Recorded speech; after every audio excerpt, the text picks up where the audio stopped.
Website ಹಾಗೂ social ಮೀಡಿಯಾಗಳಲ್ಲೂ ಕೆಲಸ ಮಾಡಿರುವ ಅನುಭವ ಹೊಂದಿರುವ ದಿಲೀಪ್ ಬಹುಮುಖ ಪ್ರತಿಭೆ. ಹೊಸ ತಲೆಮಾರಿನ ಎಐ ತಂತ್ರಜ್ಞಾನದಿಂದ ಹಿಡಿದು ರಾಷ್ಟ್ರೀಯ ಅಂತಾರಾಷ್ಟ್ರೀಯ ಸುದ್ದಿಗಳ ವಿಶ್ಲೇಷಣೆವರೆಗೆ ಎಲ್ಲದಕ್ಕೂ ಸೈ. ತಮ್ಮನ್ನು ತಾವು ಜಿಯೋಪಾಲಿಟಿಕ್ಸ್ ವಿದ್ಯಾರ್ಥಿ ಎಂದು ಕರೆದುಕೊಳ್ಳುವ ದಿಲೀಪ್ ರಾಷ್ಟ್ರೀಯ ಹಾಗೂ ಅಂತಾರಾಷ್ಟ್ರೀಯ ವಿದ್ಯಮಾನಗಳನ್ನು ತಮ್ಮ ಆಳವಾದ ಮತ್ತು ಹರಿತವಾದ ಒಳನೋಟದ ಮೂಲಕ ವೀಕ್ಷಕರ ಮುಂದಿಡುವ ಪ್ರಯತ್ನ ಮಾಡ್ತಿದ್ದಾರೆ. ಹೊಸ ತಲೆಮಾರಿನ ಉತ್ಸಾಹಿ ಯುವ ತಂಡವನ್ನು ಕಟ್ಟಿರುವ ದಿಲೀಪ್ ಡಿಜಿಟಲ್ ವೇದಿಕೆಗಳಲ್ಲಿ ಗ್ಯಾರಂಟಿ ನ್ಯೂಸ್ ಅತಿ ಕಡಿಮೆ ಸಮಯದಲ್ಲೇ ಜನಪ್ರಿಯವಾಗುವಂತೆ ಮಾಡಿದ್ದಾರೆ.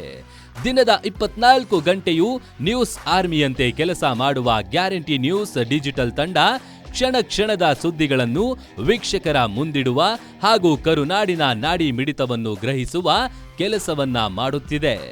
ಗ್ಯಾರಂಟಿ ನ್ಯೂಸ್ ಸ್ಯಾಟಲೈಟ್ ಚಾನೆಲ್ ಲೋಕಾರ್ಪಣೆಯಾಗಿ ಇವತ್ತಿಗೆ 1 ವರ್ಷ. ಒಂದು ಸ್ಯಾಟಲೈಟ್ ಚಾನಲ್ ಲೋಕಾರ್ಪಣೆ ಆಗೋಕ್ಕೂ ಮುಂಚೆ ಸುಮಾರು 1 ವರ್ಷಗಳ ಕಾಲ ಡಿಜಿಟಲ್ ಮೀಡಿಯಾ ಇತ್ತು. ಆ ಡಿಜಿಟಲ್ ಮೀಡಿಯಾ ಅತಿ ಕಡಿಮೆ ಸಮಯದಲ್ಲೇನೆ ಕರ್ನಾಟಕ ಜನರ ಮನೆ ಮಾತಾಗೋದ್ರಲ್ಲಿ ಸಾಕಷ್ಟು ಯಶಸ್ವಿಯಾಗಿದೆ.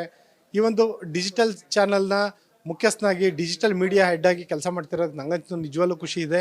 ಅದರಲ್ಲೂ ಯುವ ತಂಡದ ಜೊತೆ ಯಾರು ಆವಾಗ ತಾನೇ ಕಾಲೇಜ್ ಮುಗಿಸ್ಕೊಂಡು ಬಂದಿರೋರು, ಕೇವಲ 1-2 ವರ್ಷ ಅನುಭವ ಹೊಂದಿರೋಂಥ ಯಂಗ್ ಮೈಂಡ್ಸ್ ಏನಿದ್ದಾರೆ ಅವ್ರ ಜೊತೆ ಕೆಲಸ ಮಾಡೋದು ನಿಜಕ್ಕೂ ಖುಷಿ ಕೊಟ್ಟಿದೆ. ತಂಡದ ಎಲ್ಲ ಕೆಲಸಗಾರರ ಜೊತೆ ಏನು 24x7 ಸುದ್ದಿಗಳನ್ನು ಜನರಿಗೆ ಆದಷ್ಟು ಬೇಗ ತಲುಪಿಸೋವಂಥ ಒಂದು ಹಂಬಲ ಇರುವಂಥ ಒಂದು ತಂಡ ನಮ್ಮದು. ಈ ತಂಡದ ಕಾರ್ಯಶೈಲಿ ನಿಮ್ಗೆ ಇಷ್ಟ ಆಗಿದ್ದರೆ ನಿಜಕ್ಕೂ ಧನ್ಯ ಅಂತ ಹೇಳ್ಬೋದು. ಜೊತೆಗೆ ಗ್ಯಾರಂಟಿ ನ್ಯೂಸ್ನ ಮ್ಯಾನೇಜ್ಮೆಂಟ್ ಏನಿದೆ ಇದುವರೆಗೂ ನಮಗೆ ಕೊಟ್ಟಿರೋ ಸಹಕಾರಕ್ಕೆ ನಿಜವಾಗ್ಲೂ ನಾವು ಚಿರಋಣಿ. ಇದೇ ರೀತಿ ಗ್ಯಾರಂಟಿ ನ್ಯೂಸ್ ಇನ್ನೂ ಸಾಕಷ್ಟು ವರ್ಷಗಳ ಕಾಲ ಕರ್ನಾಟಕ ಜನರ ಪರವಾಗಿ ಕರ್ನಾಟಕ ಜನರಿಗೆ ದನಿಯಾಗುತ್ತೆ ಅನ್ನೋದು ನನ್ನ ಆಶಯ.